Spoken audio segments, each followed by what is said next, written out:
Ava knew something was wrong before she even sat down. It happened on a Thursday evening at a restaurant she had been to dozens of times before.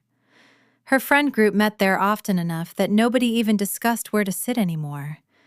They always took the long table near the back windows because Kate liked natural light, Nina hated sitting near doors, and Sophie always complained that the air conditioning was too strong near the front. Small routines had formed naturally over the years, and Ava had always liked them. There was something comforting about knowing where people would sit before arriving, almost like entering a place where your role had already been saved for you. That evening, she walked in a few minutes late because traffic had been terrible. She saw everyone immediately. Then she slowed down. Because for the first time in years, there wasn't an empty seat. Ava stood there for a second, holding her bag on her shoulder while everyone continued talking. Not intentionally. Nobody ignored her. Nobody looked cruel or uncomfortable. They simply didn't notice. Then Kate looked up first. "Oh my God, Ava, you're here!" "You're here." Not, "We've been waiting for you." Not, "There you are."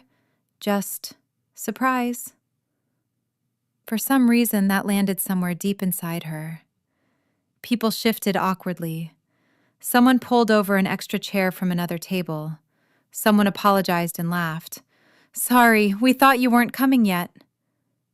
Ava smiled immediately. "It's fine."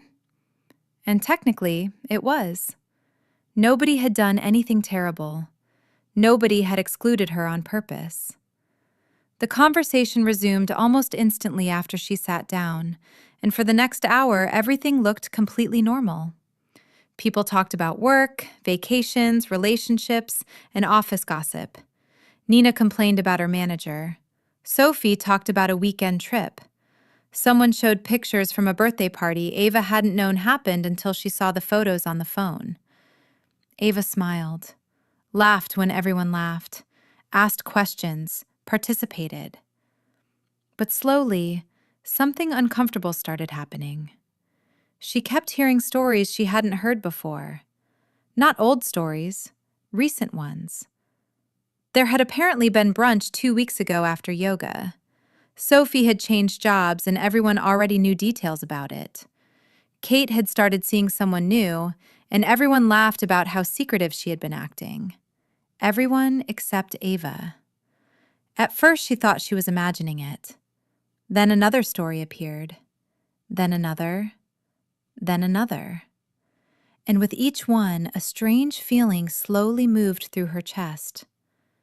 Not anger. Not even sadness at first. Recognition. Because suddenly, random moments from the last few months started reconnecting inside her head. 3 weeks earlier, Ava had sent a message into their group chat asking if anyone wanted to go to a Sunday market she had been wanting to visit. Nobody answered for almost an entire day. Then eventually a few reactions appeared. "Sorry, busy. Can't this weekend. Maybe next time." At the time, she barely thought about it. People had lives. People got busy. Now she remembered opening social media later that evening and seeing Kate and Nina sitting together at a wine bar. She remembered staring at the picture for several seconds before immediately closing it. Not because she was hurt, because she had felt embarrassed for even noticing. Another memory surfaced. A month earlier, Ava had texted Sophie asking if she wanted coffee that weekend. Sophie replied, "I'm exhausted this week, maybe next time." 2 days later, Ava saw photos online. Lunch. Kate, Nina, Sophie. Again, she told herself it didn't matter. People met separately all the time. That was normal.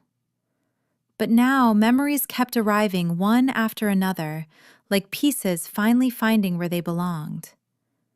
Then she remembered her birthday.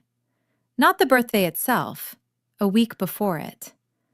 For years, they had always planned something together.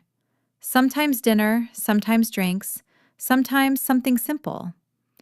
Last year, they surprised her with a rooftop dinner and spent half the night laughing over terrible old photos from college. This year, everyone forgot until 2 days before. Then Kate sent, "Wait, are we doing anything?" Ava remembered laughing and typing, "Don't worry about it." At the time, she had genuinely meant it. Now she wasn't sure. Halfway through dinner, someone brought up a story from a cabin trip. Ava looked up immediately. "Cabin trip?" Silence. Just for a second. Tiny. Almost invisible. Then Kate blinked. "Oh." That was it. Just, "Oh." Then Ava watched expressions change around the table. Not guilt exactly. Something softer. Something closer to discomfort. Nina looked down at her drink. Sophie suddenly became very interested in rearranging silverware. And Ava understood. Not because anyone said anything, because suddenly she recognized the expression. Everyone at that table had already had the conversation about whether to tell her, and apparently, everyone had decided not to. She looked around quietly, at the drinks, at the phones sitting beside plates, at people she had known for years. Then another strange realization appeared. Nobody at that table disliked her. That somehow hurt more. Because if people disliked you, at least there was a reason, a fight, an argument, something visible. But this felt different. This felt like being slowly edited out of something. No decision, no moment, just less messages, less invitations, less space. Ava felt strangely calm after that, much calmer than she expected, because pain sometimes arrived before understanding did, and now understanding had finally caught up. She stayed another 40 minutes. She smiled, talked normally, and ordered dessert because everyone else did. At some point, she even laughed at a joke. Then, eventually, she said she had work early and stood up to leave. Everyone hugged her goodbye. Everyone said, "We should do something soon." Ava smiled and said yes. Outside, the night air felt colder than she expected. She stood beside her car without unlocking it immediately because she kept thinking about something strange. She had always imagined losing people as something visible, arguments, distance, a final conversation, something obvious enough to point at. But maybe some relationships disappeared differently. Maybe sometimes nobody walked away. Maybe nobody even meant to hurt you. Maybe people simply kept moving toward each other while slowly forgetting to look behind them. And maybe the loneliest thing wasn't realizing people had stopped choosing you. Maybe it was realizing they had stopped expecting you to be there at all. If this story felt familiar, there are more like it here.